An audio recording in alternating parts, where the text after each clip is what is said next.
Hello student, स्वागत है आपका अपने यूट्यूब चैनल अपनी ऑनलाइन पाठशाला। आज हम अपनी वीडियो में लेकर आए हैं विद्युत धारा। विद्युत धारा के कौन से स्रोत हैं, विद्युत धारा के क्या क्या प्रभाव हैं, आज हम अपनी वीडियो में इन्हीं टॉपिक को कवर करेंगे। पहले देखते हैं विद्युत क्या होता है। विद्युत एक तरह से एक ऊर्जा होती है।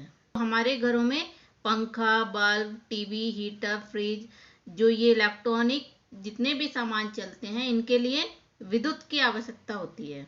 जब चालक को घर्षण द्वारा आवेशित किया जाता है, आवेश क्या होता है, आवेश दो प्रकार का होता है, एक धनावेश और एक ऋणावेश। अगर इलेक्ट्रॉन की कमी है तो धनावेश होता है, और अगर इलेक्ट्रॉन की अधिकता है तो ऋणावेश होता है। अब विद्युत धारा को हम चित्र के माध्यम से समझते हैं। हमने विद्युत रोधी दो स्टैंड लिए हैं। एक पर इलेक्ट्रॉन है, यानी इलेक्ट्रॉन की कमी है तो ये धनावेशित है, दूसरा ऋणावेशित है। हम क्या देखते हैं कि इन दोनों को एक तार से जोड़ दिया जाता है। जब धनावेशित और ऋणावेशित चालक को तार द्वारा जोड़ा जाता है तो जो ऋणावेशित चालक होता है उसके जो इलेक्ट्रॉन होते हैं वो धनावेशित चालक की ओर जाने लगते हैं, जिससे क्या होता है, धारा प्रवाहित होने लगती है। तो विद्युत धारा क्या है? आवेश प्रवाह की दर को विद्युत धारा कहते हैं। विद्युत धारा I से डिनोट करते हैं, तो I इक्वल टू होता है Q अपॉन T। Q होता है आवेश, आवेश का मात्रक होता है कूलाम, और T यानी समय, समय का मात्रक होता है सेकंड, यानी कूलाम प्रति सेकंड। तो धारा का मात्रक कूलाम प्रति सेकंड होता है, या एम्पियर भी बोलते हैं। अब हम देखते हैं विद्युत धारा कौन कौन सी होती हैं। तो यदि किसी परिपथ में धारा का प्रवाह सदैव एक ही दिशा में रहता है तो इसे दिष्ट धारा कहते हैं। यानी जो धारा है उसका प्रवाह एक ही दिशा में जाएगा तो वो दिष्ट धारा है, यानी डायरेक्ट करंट, शॉर्ट फॉर्म में डीसी।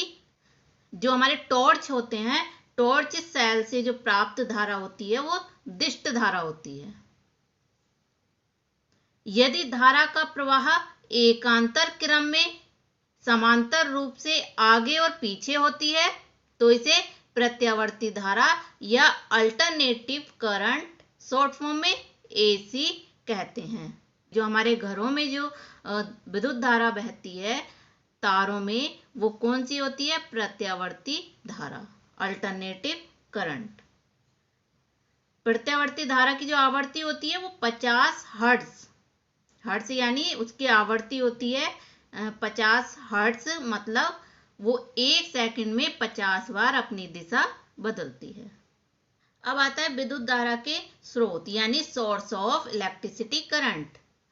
तो विद्युत धारा में कैसे कैसे मिलती है कि या तो विद्युत सेल से या विद्युत जनित्र यानी जनरेटर। तो पहले हम देखते हैं विद्युत सेल। विद्युत सेल रासायनिक ऊर्जा को विद्युत ऊर्जा में परिवर्तित करते हैं। चित्र के माध्यम समझते हैं हम। दो रोड होती हैं, एक धनावेशित होती है और एक ऋणावेशित होती है। एक बर्तन में जिसमें द्रव होता है, द्रव क्या बोलते हैं? वैद्युत अपघट्य द्रव होता है, उसमें डिबोया जाता है। तो क्या होता है, जो दो छड़ होती हैं जिन्हें हम इलेक्ट्रोड कहते हैं, जो धनावेशित होता है, धनावेश संचित होता है जिसमें, उसे तो एनोड बोलते हैं, और जिसमें ऋणावेश संचित होता है उसे कैथोड बोलते हैं। जब इन दोनों छड़ों को विद्युत अपघट्य में डुबोया जाता है तो इन छड़ों पर जो इलेक्ट्रोड है आवेश एकत्रित यानी संचित होने लगता है, एनोड पर धनावेश और कैथोड पर ऋणावेश। और जब इन इलेक्ट्रोड को किसी तार से जोड़ा जाता है तो उसमें आवेश प्रवाहित होने लगता है, जिससे क्या होती है, तार में धारा प्रवाहित होने लगती है। जो तार में आवेशों का प्रवाह होता है वो क्या है? विद्युत धारा है। अब विद्युत सेल दो प्रकार के होते हैं, एक तो प्राथमिक सेल और दूसरा द्वितीयक सेल। प्राथमिक सेल क्या होते हैं? प्राथमिक सेलों में रासायनिक ऊर्जा को सीधे विद्युत ऊर्जा में परिवर्तित किया जाता है। और इसकी एक पहचान है कि इन्हें एक बार यूज करने के बाद दोबारा यूज नहीं किया जाता है, ये बेकार हो जाते हैं। जैसे उदाहरण लेते हैं, जो टॉर्च के या घड़ी के सेल होते हैं वो एक बार यूज होते हैं, उन्हें दोबारा यूज नहीं किया जाता है, तो वो क्या है, प्राथमिक सेल है। जैसे लैंक्लासे सेल, वोल्टियर सेल, शुष्क सेल और डैनियल सेल। पहले देखते हैं हम वोल्टियर सेल क्या होते हैं। वोल्टियर सेल का जो आविष्कार है वो 1799 ईस्वी में एलेसैंड्रो वोल्टा ने किया।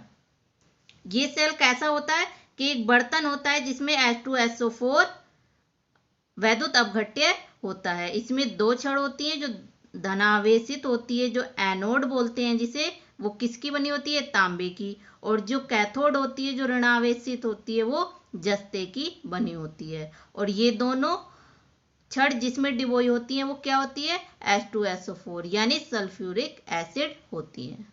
वोल्टियर सेल का जो विद्युत वाहक बल होता है वो 1.08 वोल्ट होता है। अगला आता है लैंक्लासे सेल। इसमें क्या होता है कि जो बर्तन होता है उसमें NH4Cl यानी अमोनियम क्लोराइड या नौसादर, अमोनियम क्लोराइड को नौसादर भी कहते हैं, का संतृप्त विलयन भरा होता है। तो इसमें जो कैथोड है वो जस्ते की छड़ होती है और जो एनोड है वो कार्बन की छड़ होती है। कार्बन की जो छड़ बनी हुई होती है वो कार्बन और मैग्नीज डाइऑक्साइड का जो मिश्रण होता है उसमें रखी हुई होती है। लैंक्लासे सेल का जो विद्युत वाहक बल होता है वो 1.5 वोल्ट होता है। और इसका यूज हम कहाँ देखते हैं, जैसे विद्युत घंटी होती है, टेलीफोन में इस सेल का यूज होता है। अब हम देखते हैं शुष्क सेल। शुष्क सेल क्या होता है कि इसमें एक जस्ते का एक बर्तन होता है जिसमें वैद्युत अपघट्य इसमें विलयन नहीं होता है, वो शुष्क अवस्था में होता है, जिसमें मैग्नीज कार्बन डाइऑक्साइड और अमोनियम क्लोराइड कार्बन का मिश्रण भरा होता है। और इस मिश्रण में एक कार्बन की छड़ होती है जो एनोड का कार्य करती है और जो बर्तन होता है जस्ते का वो कैथोड का कार्य करता है। और इस सेल का जो विद्युत वाहक बल होता है वो 1.5 वोल्ट होता है। और इस सेल का यूज कहाँ होता है, जैसे टॉर्च, घड़ी में होता है, रेडियो में होता है, ट्रांजिस्टर आदि उपकरणों में शुष्क सेल का यूज होता है। अब आते हैं द्वितीयक सेल।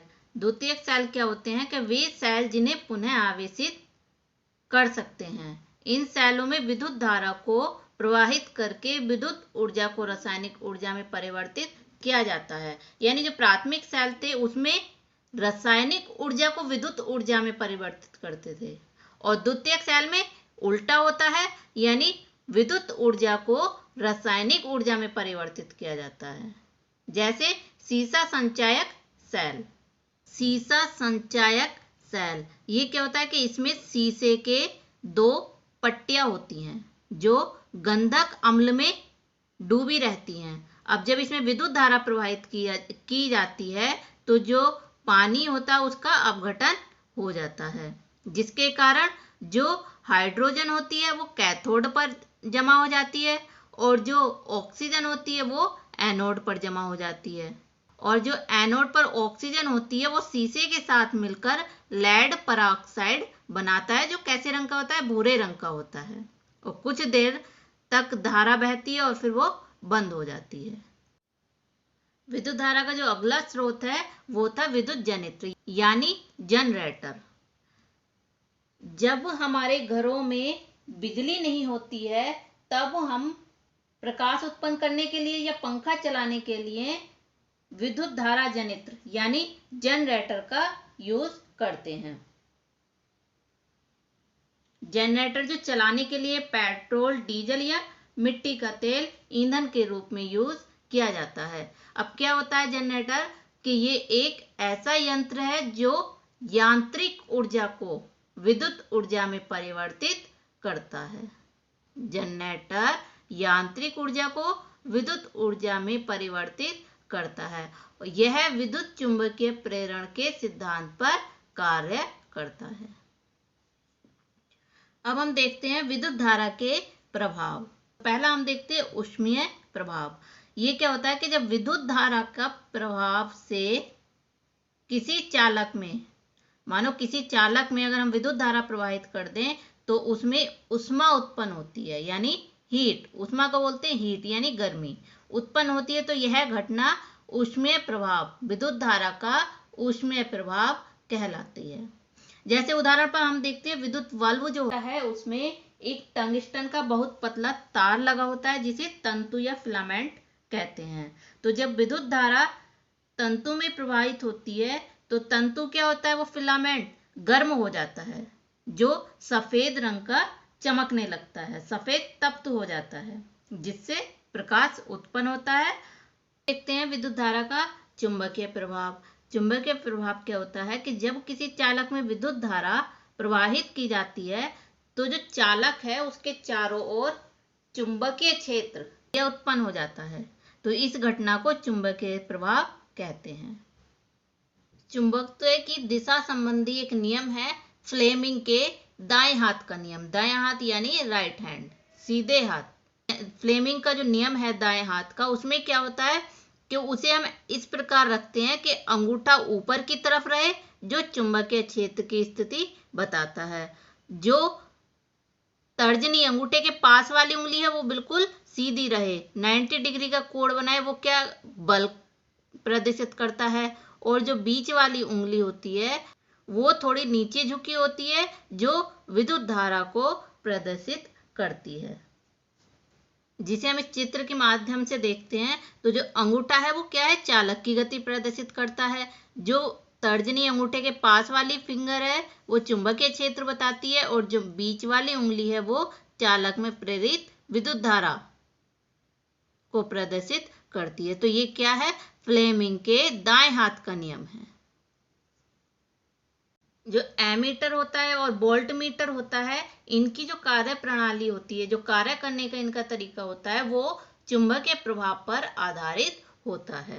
अब है वैद्युत धारा का रासायनिक प्रभाव। ये क्या होता है कि जब किसी लवण, अम्ल या क्षार के घुले जलीय विलयन में विद्युत धारा प्रभावित की जाती है तो उसका वैद्युत अपघटन हो जाता है। तो इस घटना को विद्युत धारा का रासायनिक प्रभाव कहते हैं।